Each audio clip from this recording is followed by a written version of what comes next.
pensado en su vida o en su propio, digamos, corazón, vale la pena esforzarse uno siendo cristiano. ¿Vale la pena?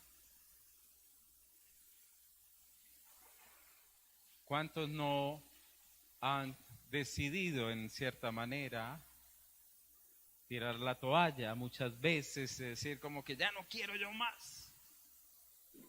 Y viene sobre nuestras vidas desánimo y queremos muchas veces dar la espalda al llamado que Dios nos ha hecho o tener una vida cristiana. El Proverbio 13:12 dice lo siguiente: la esperanza que se demora es tormento del corazón, pero árbol de vida es el deseo cumplido. Dios habla hoy, lo dice de la siguiente manera: esperanza frustrada, corazón afligido, pero el deseo cumplido es como un árbol de vida. Es decir, muchas veces, queridos hermanos, hemos anhelado en nuestras vidas tener algo, o tener una vida diferente, o querer lograr X o Y cosas y no lo hemos visto, y eso atormenta nuestras vidas, que llega a un punto que esa esperanza afecta todo nuestro ser cuando no lo vemos y comenzamos entonces a ser golpeados y nos lleva como consecuencia a estar desalentados, es decir, desmotivados muchas veces en nuestra propia vida espiritual. Y déjeme decirle, hermano, que si usted ha vivido esto, tranquilo, porque también lo han vivido grandes hombres de Dios. Y voy a nombrarle algunos. Moisés, cuando el pueblo dijo, ya no queremos comer más maná como comíamos nosotros de bueno en Egipto, ¿cierto? Pero eso decían, ya estamos cansados. Llegó el punto, Moisés, de estar tan desesperado de la forma como el pueblo era tan desagradecido con Dios. Un Dios que le había mostrado maravillas, un brazo poderoso que los iba a guardar, sustentar. El mismo Moisés entonces dice que quería morirse. Moisés mismo dijo, quiero morirme. Ya no me aguanto más a esta gente. Estoy luchando contra estos, pero no ven nada. Otro, Josué.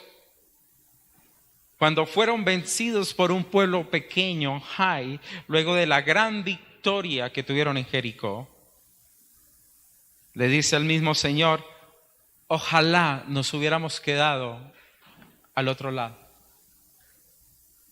Ojalá. Cuando estábamos allá no teníamos este tipo de problemas. Muchos han dicho, desde que me volví cristiano las cosas se me volvieron complicadas.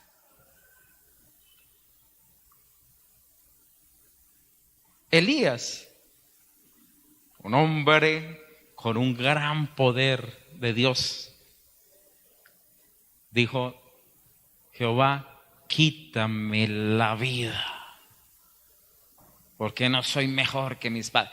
Quítame, no quiero vivir más. Job dijo, perezca el día que yo nací. Por eso algunos dicen que nació el 29 de enero o de febrero, perdón. Por eso es que no está el 29 cada 4 años. Pero ese es digamos, algo jocoso. Pero él dijo, en pocas palabras, que ni debería existir el día que él nació. Y la noche que se dijo, varón es concedido. Y también vuelve y dice, está mi alma hastiada de mi vida. Dijo. No quiero más de lo que estoy viviendo. No quiero más. David dijo, mi alma está abatida, golpeada. Jeremías dijo, ay de mi madre mía que me engendraste. Pocas palabras dijo, ¿para qué me diste a luz si todos me maldicen? Maldito el día, en pocas palabras, en que nací. Entonces estamos viendo grandes hombres de Dios que pasaron por desaliento, desánimo, al ver muchas cosas, queridos hermanos, que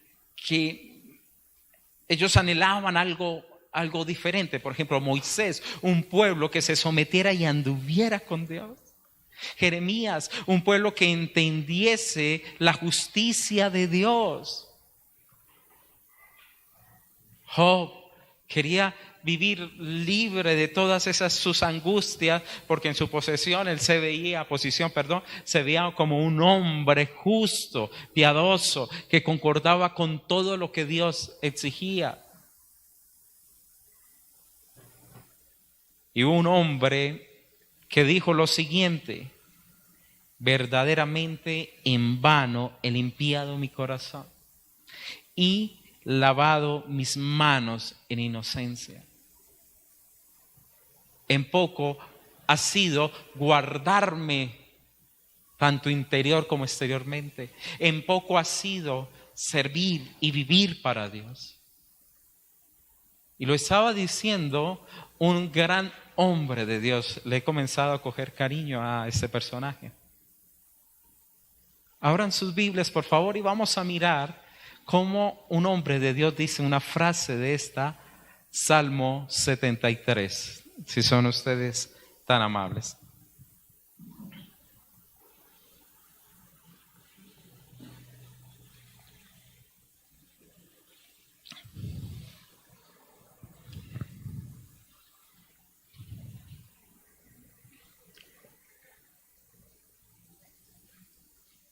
Y ese Salmo 73, mientras ustedes lo encuentran, fue escrito por Asaf, o la casa de Asaf. Algunos comentaristas lo dialogan.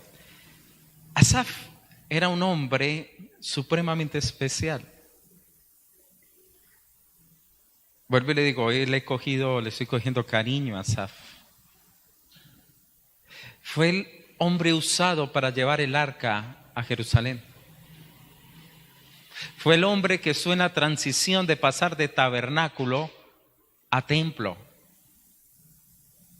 Fue un hombre profeta y que tocaba el arpa.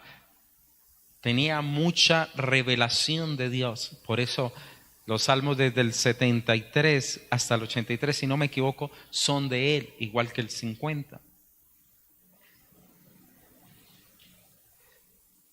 Asaf significa el que une, el recolector, el que recoge para Dios.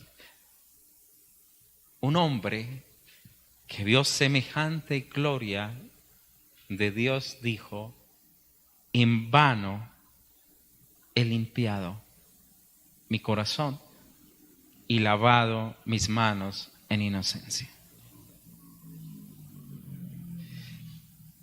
Y he titulado, queridos hermanos, esa predicación de la siguiente manera,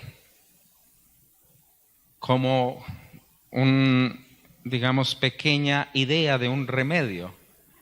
Contra el desánimo es bueno Dios. Contra el desánimo es bueno Dios. Y lo tomo del versículo 1 cuando él dice, ciertamente bueno es Dios. Contra el desánimo es bueno Dios. Ciertamente bueno es bueno Dios. Y yo ya les expliqué qué significaba la palabra ciertamente. ¿Cuál es?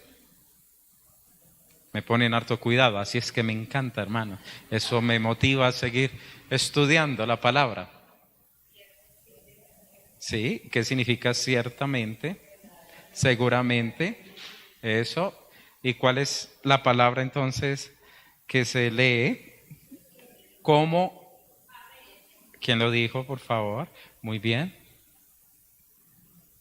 Amén. Él dice amén, comienza con un amén. La frase no la cierra, sino ciertamente, verdaderamente es bueno Dios. ¿Y por qué es bueno Dios contra el desánimo que muchas veces usted y yo vivimos? O contra el desánimo que está viviendo en este momento, en gran manera, nuestro amado Asaf. Y en primera instancia, considero, mis hermanos, que se debe a que Dios es tan bueno que nos muestra nuestra posición de corazón. Dios, para sanarnos, nos va a mostrar nuestra posición de corazón. Yo invito a Jorgito que se haga acá. Lo invito acá adelante. Los que no me puedan ver, porque yo también me siento incómodo cuando no los veo. Entonces, invito a Jorge que se haga, o aquí, bueno, ahí tapa Jessica, pero no hay problema.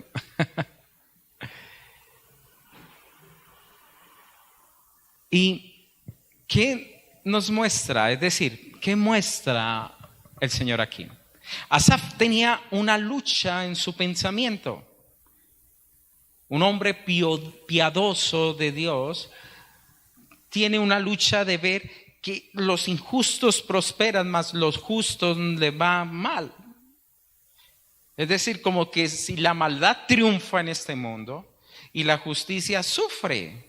Entonces, en pocas palabras, él le está diciendo allá, en vano vivo yo como un hombre que ama a Dios. En vano, porque le va mejor a los otros. Entonces Dios le muestra su posición en el corazón. Y la posición de este hombre que tenía su corazón era una posición de envidia. Y por favor, leamos el versículo 2. En cuanto a mí, casi se deslizaron mis pies, por poco resbalaron mis pasos. ¿Qué significa? Que el hombre estuvo a punto. El hombre tambaleó, hermanos. Un hombre de Dios que vivenció la llenura de la gloria de Dios cuando se inaugura el templo. Un hombre de Dios que pudo disfrutar de la llegada del arca al monte de Sión. Estamos hablando de cualquier personaje. Y él estuvo a punto de caer, a punto de irse. Y dice lo siguiente, ¿a qué se debió? Versículo 3, porque tuve envidia. Envidia, queridos hermanos. Y esa envidia de los arrogantes, viendo la prosperidad de los impíos, porque no tienen congojas, es decir, no se preocupan por su muerte, porque están más rosados y vigorosos que cualquiera, ni son azotados, ni pasan trabajo, todo les llega fácilmente, por lo cual se cubren de violencia, sus ojos se saltan de gordos y logran con creces los antojos de sus corazones, es decir, las malas intenciones, entonces logran todas esas cosas. Versículo 8, se burlan o se mofan y hablan con maldad de hacer violencia, hablan con altanería, ponen su boca contra el cielo. Por eso Dios hará devolver su pueblo aquí, aguas en abundancia serán extraídas para ellos, es decir, como que todo le fluye. Y dice, ¿cómo sabe Dios? Hay conocimiento en el Altísimo, eso como que por ahí no es. Y aquí estos impíos sin ser turbados del mundo alcanzan riquezas. Y él dijo, en cierta manera, vean, estos logran todo. Es que ni caries le da. Y uno ni para una calza, ni siquiera de amalgama. Aunque sea plateado, pero bueno. En cierta manera, entonces, en esa circunstancia, hermano, de él estar viviendo una prueba que ha afectado, digamos, su vida al ver esto, al ver a los demás, entonces comienza a dudar de Dios. Porque él duda de Dios. En vano he limpiado mi corazón. Es decir, si Dios es realmente un Dios que es recto, y pues veo que como que la rectitud no paga, entonces ¿para qué yo mantengo mi integridad? No vale la pena. Porque el que hace lo malo, prospera.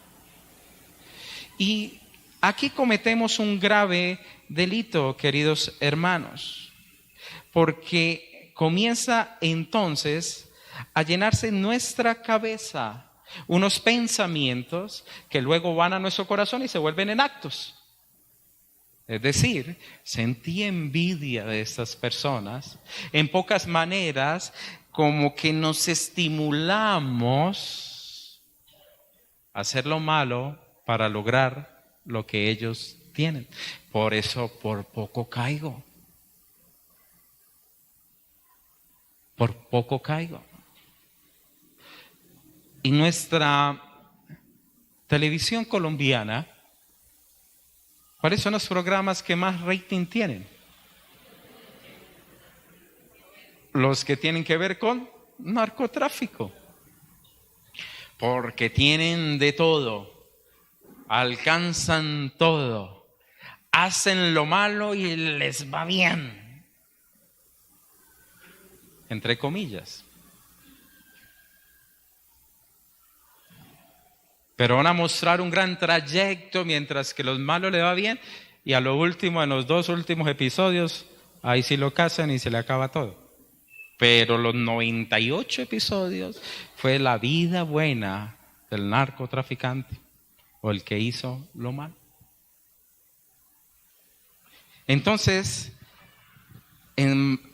eso conlleva, queridos hermanos, a que muchas personas perciban eso con aprobación. Por eso la misma palabra dice, aguas en abundancia serán extraídas para ellos.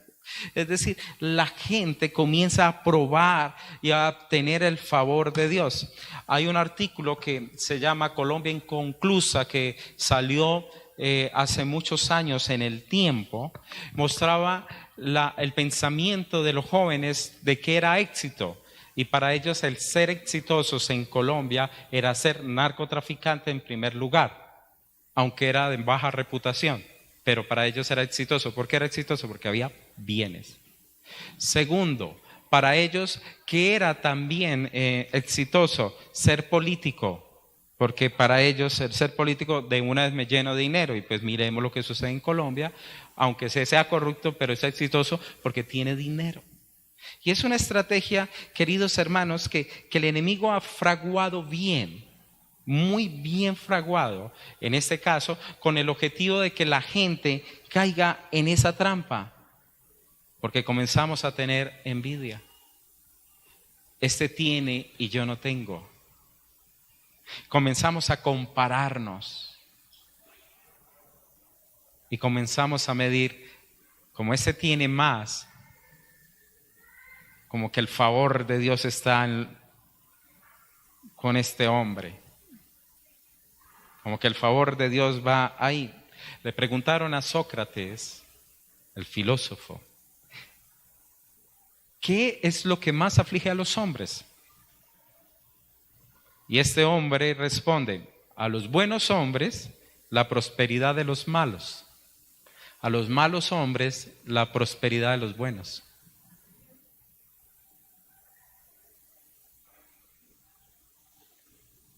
Porque usted sabe, como el comercial, las más jóvenes no se acordarán, pero de pronto las que tienen más de 15 años, de pronto sí se acuerdan. Envidia es buena despertarla y no sentirla. Envenena. Pero en el comercial decía, la envidia era... Esa me la enseñó mi abuela, pero... Daña el alma. Ese es del filósofo Chavo el Ocho. Eso. Pero es mejor despertar envidia que sentirlo. Me acuerdo que había una comercial de un champú. Y queridos hermanos, eso nos lleva a esa triste realidad, que comenzamos a comparar y pensar que una persona que le va bien en la tierra le va a ir bien en el cielo. Estamos abriendo nuestro corazón. Ahorita otra persona puede vivir el desánimo por otra circunstancia, ¿no? Aquí estamos viviendo el desánimo por ver a que el otro le da bien y yo que me esfuerzo y a mí me va muy mal. ¿Por qué es bueno Dios? ¿Por qué Dios es el remedio efectivo para poder, para poder en gran manera lograr, queridos hermanos, apagar ese desánimo en nuestras vidas? Y segundo, es porque Dios nos muestra que estamos en un engaño. Estamos en un engaño. Sigamos con el versículo 13. Verdaderamente en vano he limpiado mi corazón y lavado mis manos en inocencia, pues he sido azotado todo el día y castigado todas las mañanas. Mejor dicho, me despierto y abro los ojos, ya estoy pensando en el problema. No tengo con qué pagar esto. Mejor dicho, me desayuno, problema, almuerzo, problema, como problema. Eso es lo que está diciendo ahí el salmista. Si dijere yo, hablaré como ellos, he aquí a la generación de tus hijos engañaría. Cuando pensé para saber esto, es decir, cuando analicé las cosas a profundo, fue duro para mí llegar a esa conclusión. Hasta que entrando en el santuario de Dios, ¿qué sucede? Comprendí, ciertamente los has puesto en deslizadero. Gracias, Luz. Comprendí el fin de ellos y ciertamente los has puesto en deslizaderos.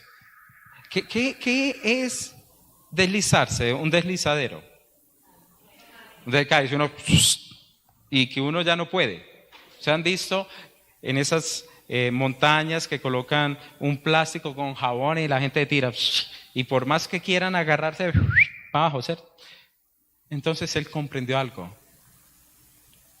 Dios ha puesto un deslizadero sobre estas personas. 19. ¿Cómo han sido desolados de repente? Perecieron, se consumieron de terrores, como sueño del que despierta. Así, Señor, cuando me despertares, menospreciarás tu apariencia, su apariencia. 15 vuelvo y dice, si yo hablaré como ellos, he aquí a la generación de tus hijos, engañaría. ¿Qué nos está mostrando aquí el Señor? Que en ese corazón que comienza a tener una posición de envidia, comienza también a su misma vez creerse un engaño al pensar que lo que hacen ellos está bien delante de Dios y que va a tener buenos resultados. Es más, queridos hermanos, cuando la palabra dice ciertamente, ya sabemos, ¿cierto?, qué significa ciertamente. Los has puesto en deslizaderos, en asolamiento los hará caer, es decir, los estás madurando para eso. ¿Me entiende? Recuerde que en Hebreos o en Romanos, la palabra dice que el Señor entonces los suelta para que la gravedad se los lleve y no tenga quien les pare. Es tremenda esta palabra. Y él entendió cuando entró a la santidad de Dios que ante Dios lo que ellos estaban haciendo no era lo correcto. No era, digamos, algo que iba a tener valor delante de Dios, porque el versículo 20, la última línea que ustedes tienen, el versículo 20 dice: menospreciará su apariencia. Dios habla hoy, dice, su apariencia es falsa delante de Dios. Es decir, todo lo que acumularon, toda esa vida que pensaron que era una vida de triunfo delante de Dios es algo falso, vano, sin valor alguno. Entonces, él comienza, el Señor, a mostrarle: hay engaño, amigo. Si tú comienzas a ver las cosas en ese sentido, y solamente cuando tú entras a una relación con Dios, vas a poder entender este aspecto y salir de ese engaño.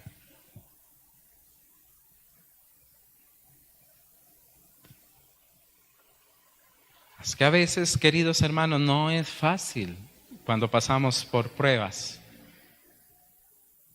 Pero si usted y yo tenemos a Dios, ¿y usted cree que Dios no te abandonará ni te dejará? ¿Usted sí lo cree realmente? ¿Usted cree que Dios está aún cuando usted está en lo más duro o en el desierto?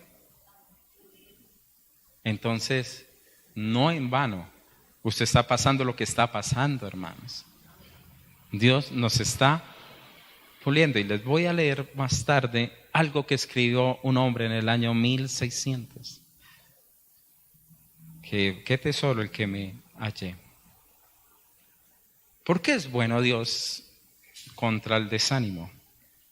Porque nos muestra que hay enfermedad en nuestro corazón. Pues mire el desánimo lo que va teniendo: una posición errada. El desánimo va teniendo una posición o engaño en su corazón. Por ende, pues lógicamente, ¿qué va a suceder? Pues el corazón se va a enfermar. Versículo 21, se llenó de amargura. Y aquí es hiel. La hiel es hiel. No sé si usted alguna vez en la vida ha probado la hiel. La hiel es algo supremamente amargo. Mi abuelo trabajaba con obtención de hiel y cálculo. Yo de pequeño le ayudaba a mi abuelo en esa. Él tenía una pequeña producción. Y él compraba las bilis y todo eso y vendía eso a empresas farmacéuticas. Y uno hacía así, eso era bien amargo. Eso era una cosa, pero bien. Y se utiliza para medicamentos. Tratado, ¿no? Pero aquí es la enfermedad. Me llenó mi corazón de amargura, pero si tú eres el que alaba a Dios, si andas en la presencia de Dios. Y mire, y mi corazón sentía punzadas. Yo estaba dando hasta un ataque al hombre. Es decir, estaba él sintiendo chuzos. 23, tan torpe era yo que no entendía, era como una bestia delante de ti. En pocas palabras, ¿qué estaba diciendo él? Mi corazón se enfermó y se amargó tanto que ya sola era melancólico. Mi vida estaba llevada por los sentidos y no por el entendimiento de las cosas de Dios. Por eso era como una bestia. Como una bestia. Los sentidos dominan, digamos, ese campo del entendimiento. Veía en History Channel como unos hombres engañaron a unos perros para poderse meter en una bodega. Y los perros siempre los agarraban y enseñaban, digamos, cómo trabajar con los perros. Pero en el momento que a los perros le colocaban orín de una perrita que estuviese en calor, se los olvidaba cuidar, aunque fueran entrenados. Porque el instinto les ganaba, entonces se podían meter los ladrones. Eso sucede cuando usted y yo tenemos un corazón enfermo, hermano. Es el sentido, mírelo, mire cómo le va bien. ¿Para qué uno? ¿Para qué? ¿Para qué va a la iglesia? ¿Para qué? Mira al vecino, ahí está bebiendo y whisky. Y uno, chirrinchi. ¿Para qué va? ¿Para qué va? Qué cosa que no tomo, porque de pronto irán allá. Pero es lo que la gente piensa. Y se comienza a amargar. Vean, a este cómo le va bien, vean. Último modelo. Y con mi Renaultcito 4. Y comienza a eso, hermano. Y le ve el vestido, que puso una camisa bonita. Y como no pueden dominar el rostro, y ¿cómo se ve? Bonita, se ve bonita. Y por adentro comiendo y carcomiéndose. Y el corazón enfermo, querido hermano.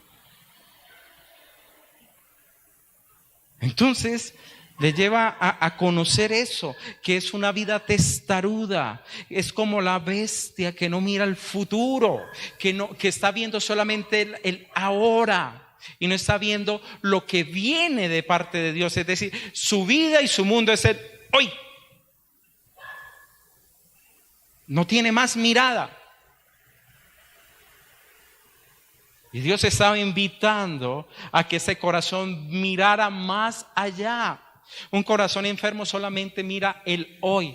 Hoy estoy así, hoy estoy acá, hoy no tengo eso, hoy no tengo. Y no puede mirar a una semana, a 3 días más allá, a la vida eterna, hermanos.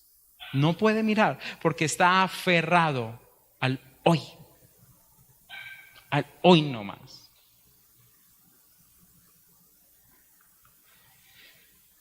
¿Y por qué es bueno Dios contra el desánimo, queridos hermanos? Porque nos muestra que lo mejor es Él. Versículo 23. Con todo yo siempre estuve contigo, me tomaste de la mano derecha. Me has guiado según tu consejo y después me recibirás en gloria. Él dice, Señor, voy a caminar, pero algo sí tengo seguro, que cuando me entregue contigo, me encuentre contigo, tú me recibirás en la gloria tuya. De ahí es que sale esa frase, ¿a quién tengo yo en los cielos sino a ti? Y fuera de ti nada deseo en la tierra. Yo creo que muy pocos pueden lanzar esa frase. Son muy pocos los que le pueden decir a Dios, Señor, si tú no vas conmigo, no me muevas de este lugar. Pero si yo te voy a enviar un ángel que te va a traer la victoria y vas a entrar a la tierra prometida, Moisés. Yo te prometí que vas a llegar a la tierra prometida. ¿Qué dijo Moisés? No, tierra prometida, pero sin ti no. Si tú no vas con nosotros, no me muevas de acá, Señor. Es llegar, queridos hermanos, a un punto que sin Dios no es lo mismo lo que yo pueda gozarme en esta vida. No pueda gozar. Algunas veces por mi trabajo en la universidad tengo unos pequeños privilegios y me llevan a otras ciudades a hacer un trabajo de revisión académica a otros programas. Y cuando estoy en ciertos lugares tan bonitos, yo lo miro y lo disfruto, pero no es lo mismo. Porque no está mi Señor al lado. Es decir, yo disfrutaría más eso si yo estuviera con mi esposa al lado. Entonces no es para mí lo mismo. No es lo mismo, hermanos, si yo tengo cosas aquí y no las disfruto con mi Dios, con mi Señor. Si Dios no está en medio de ellos, ¿de qué me sirve tener X, J, Z cosas, hermanos, si no está Dios? ¿De qué me sirve? ¿De qué me sirve tener 100,000 casas, 100,000 carros si Dios no está ahí? ¿De qué sirve? ¿De qué sirve amontonar riquezas en esta vida si no voy a estar con Dios? ¿De qué me sirve si ganar el mundo? ¿Con qué yo puedo rescatar mi alma? ¿De qué sirve? Por eso Él dice, Señor, a lo último Él cae en cuenta, dice, ¿a quién tengo yo en los cielos sino solamente a ti? Y fuera de ti nada yo deseo en esta tierra. Es decir, todo, Señor, lo que tú me des, todo lo que yo tenga, que tú estés ahí. Que yo pueda disfrutar lo bueno y aún, Señor, manejar lo malo en mi vida. Pero que tú estés ahí. Por eso Él dice en el 26, mi carne y mi corazón te fallecen, mas la roca de mi corazón y mi porción es Dios para siempre. Él dice, esa es la riqueza. Esa es la riqueza que yo quiero buscar. Y no se me olvidan las palabras de José, nuestro hermano venezolano. Él me decía, pastor, y José tenía un buen negocio en Venezuela. José se iba a pensionar supremamente joven. Pero me dice José a lo último, pastor, pero yo me he dado cuenta que lo mejor que yo le puedo dejar a mis hijos, es Dios. Es Dios lo mejor que yo puedo dejarle a mis hijos. ¿Y qué aprendió este hombre? Versículo 27. Porque los que se alejan de ti perecen, Señor. Y tú destruirás a todo aquel que de ti se aparta. Por favor, déjenme leerles esta literatura que escribió White.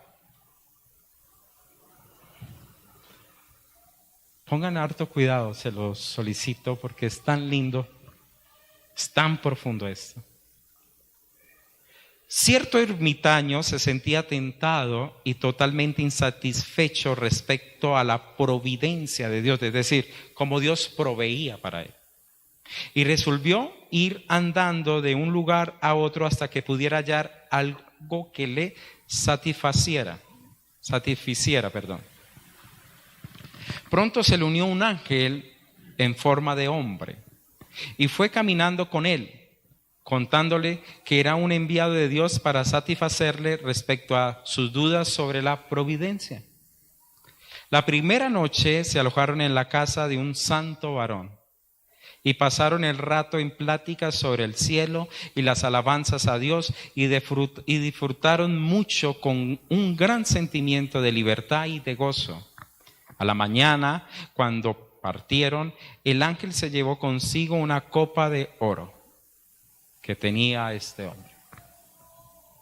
Por la noche llegaron a la casa de otro santo varón, el cual le dio la bienvenida y muy contento, y se gozó con su compañía y sus discursos. Y el ángel, sin embargo, al partir, mató a un niño en la cuna, que era su único hijo, la niña de los ojos de su padre, que no había tenido hijos durante muchos años. Al tercer día, por la noche, llegaron a otra casa donde se les recibió tan bien como en las otras. El dueño de la familia tenía un mayordomo a quien tenía en gran estima y se lo manifestó contento que estaba poseyendo un servidor tan fiel. Al día siguiente, el padre de familia ordenó a su mayordomo que los acompañara parte del camino para guiarles. Y cuando pasaron sobre un puente, el ángel dio un empujón al mayordomo, que cayó al río y se ahogó. La última noche llegaron a la casa de un hombre impío, donde los agasajó con toda clase de diversiones impropias. Pero el ángel por la mañana le dio la copa de oro. Habiendo hecho esto, el ángel preguntó al ermitaño si entendía todas aquellas cosas. Este contestó que sus dudas sobre la providencia de Dios habían aumentado, no disminuido, porque no podía entender por qué había tratado tan duramente a aquellos hombres santos que le recibieron con tanto amor y gozo y él le había hecho un regalo al hombre inicuo, que lo había tratado indignamente. El ángel le dijo: voy a explicarte todas estas cosas. En la primera casa donde fuimos, el dueño era un santo varón, pero el beber de aquella copa cada mañana, siendo demasiado grande, le ponía en condiciones impropias para sus santos deberes, y aunque él no se daba cuenta, los demás sí. Así que se la quité, puesto que es mejor para él perder la copa de oro que su templanza. El dueño de la casa en que pasamos la segunda noche era un hombre entregado a la oración y a la meditación, y pasaba mucho tiempo en sus deberes sagrados y era muy generoso con los pobres, en tanto que no tenía hijos. Pero tan pronto tuvo uno, se encariñó con él y pasaba el tiempo jugando con él, de modo que descuidó por completo sus antiguos ejercicios sagrados y daba muy poco a los pobres, pensando que nunca dejaría bastante para su hijo. Por tanto, me llevé al hijo al cielo y le dejé a él que sirviera mejor a Dios en la tierra. El mayordomo, a quien eché al río, había planeado matar a su amo la noche siguiente. Y en cuanto al hombre inicuo, a quien le di la copa de oro, no había de poseerla en el otro mundo, por lo que se la di en este, por lo cual, después de todo, va a ser un lazo para él, porque siendo un hombre sin moderación, dispuesto a la inmundicia, vale más que sea aún más inmundo.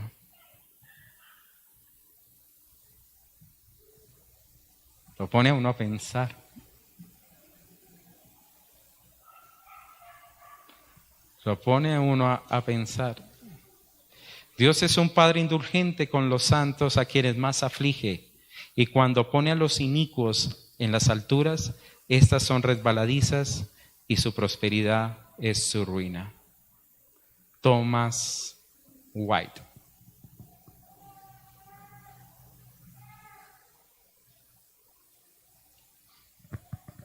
Por eso él dice en el 28, pero en cuanto a mí, el acercarme, el acudir, el andar habitualmente, el proseguir a Dios es mi bien. He puesto en Jehová mi esperanza para contar todas tus obras. Queridos hermanos, Dios tiene pensamientos mucho más altos que nuestros pensamientos. Sus caminos son muy diferentes a nuestros caminos. Tomémonos de la mano de Él, que Él nos guiará. Y aunque no hayan flores en la higuera ni en la vid, con todo nos alegraremos, ¿cierto? En el Señor. Vamos a preparar nuestro corazón, queridos hermanos, para estar con Él. El alfa y la omega, el principio y el fin, y el gran yo soy. me rindo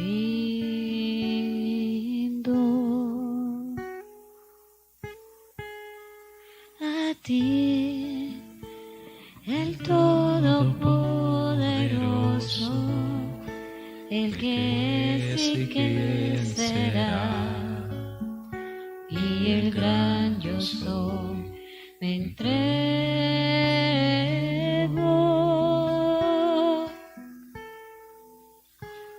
Yo quiero que gobiernes mi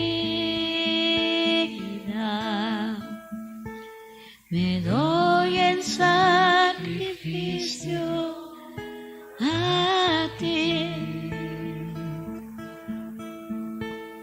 Yo quiero que tú ordenes mi caminar, que siempre viva en tu voluntad. Padre, hoy nos acercamos a ti. Tus caminos realmente, Señor, son tan diferentes y tus pensamientos van más allá de los nuestros. No vemos, Señor, lo que tú ves. Pero tú nos has dejado algo que nos alumbra, Señor. Y es el gran regalo de nuestro Señor Jesucristo. A Él, acercarnos a Él, a nuestro Señor.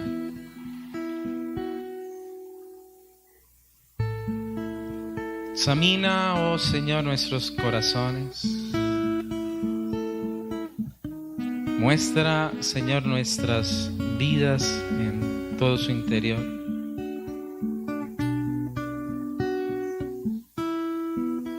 Haznos ver qué tenemos en nuestro corazón. ¿Qué posición ha tomado? Si una posición de ver lo que no es, de tener envidia, falta de perdón, puede ser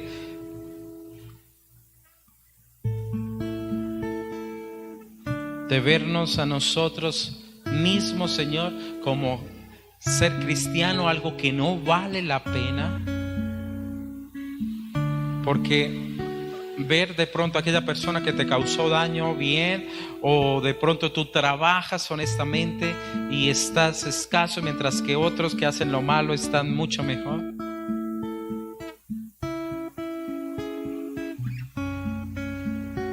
Pero esas personas no tienen lo que tú tienes.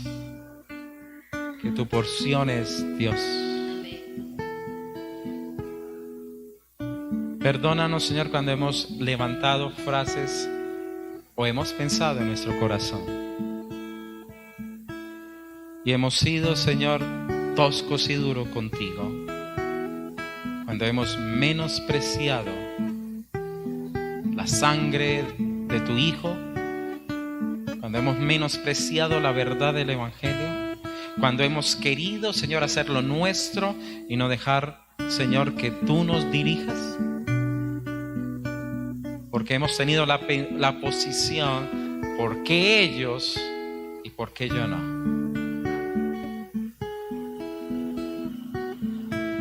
Como la ilustración, Señor, que decía que el ángel le regaló la copa del oro a este hombre inicuo, pues este no tendría nunca en el cielo una copa de oro. Y el inicuo sea aún más inicuo. Pero, Señor, tú a través de todo lo que vivimos nos enseñas, nos muestras a este hombre, a este varón de Dios, Señor, a un hombre supremamente especial como Asaf. Demostraste, Señor, que el refugio era Dios, que el refugio eras tú, que solamente, Señor, en ti, Señor, podemos ser, Padre, librados, sanados. Nuestro corazón, Señor, Padre, totalmente libre de esos pensamientos, Padre, tortuosos y mentirosos. Porque engaños, Señor, hay en creer, Padre, que esto es mejor, que a ellos les va mejor. Es mentira, es un engaño. Porque eso es una falsa apariencia. Ante el mundo se verá como éxito, pero ante Dios es menospreciable. Entendí el fin de ellos. Porque son deslizaderos los que confían, Señor, en las cosas y no en ti. Ayúdanos, Padre, a reconocer que lo mejor eres tú. Ayúdanos a vivenciar tu presencia. Quita de nosotros la pobreza, Señor, de no disfrutar de tu presencia, de tu amor, Padre, de tu cuidado, de tu majestad, Señor. Padre, quita esa pobreza y danos la riqueza, Señor, de tu presencia. Que podamos, Señor, en gran manera entender, Señor, que aunque no veamos, Señor, simiente en el granero, ni vid, ni higuera, ni el granado, ni el árbol del olivo hayan florecido, Padre, desde este día, tú dices, Señor, nos bendecirá. Señor, que nosotros nos podamos alegrar en nuestro Dios, que podamos tener, Señor, júbilo, gozo, alegría, a pesar de muchas cosas que estemos viviendo. Señor, que podamos vivenciarlas por la fe, que podamos, Señor, comprender que tú haces hermosa obra, Padre, en nuestras vidas. Permítenos, Señor, alabarte. Permítenos, Señor, exaltarte. Permítenos, Señor, bendecir tu nombre.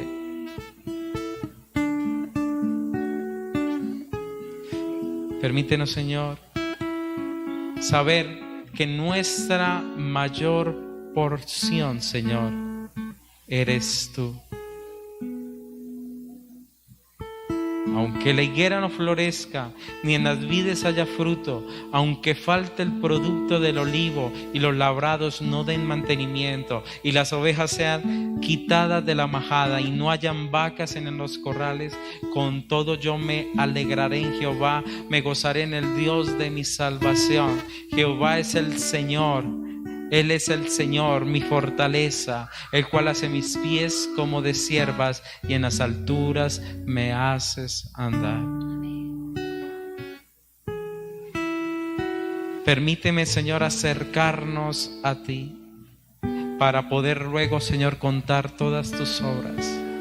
Y como el domingo nos hablaba, para tener esas piedras que nos permita, Señor, recoger de la tierra seca por donde pasamos, Señor, y decir, fue la mano de Dios, fueron su gracia, su misericordia y su bendición. Ayúdanos, Señor, a seguir adelante, a adorarte y a bendecirte. Ayúdanos, Padre, a creer que tú eres, Señor, mi porción. Tú eres mi porción. Ayúdame a coger la mayor porción de ti, Señor. La más grande, Padre. La más grande.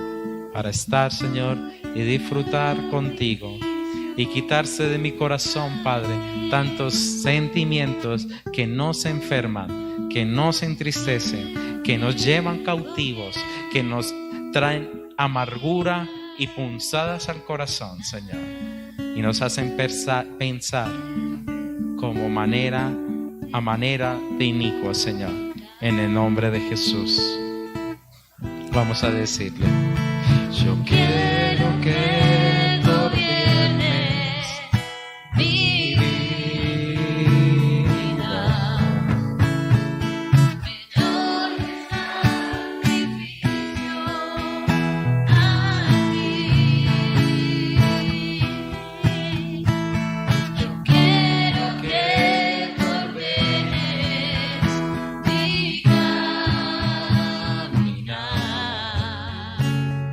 que siempre viva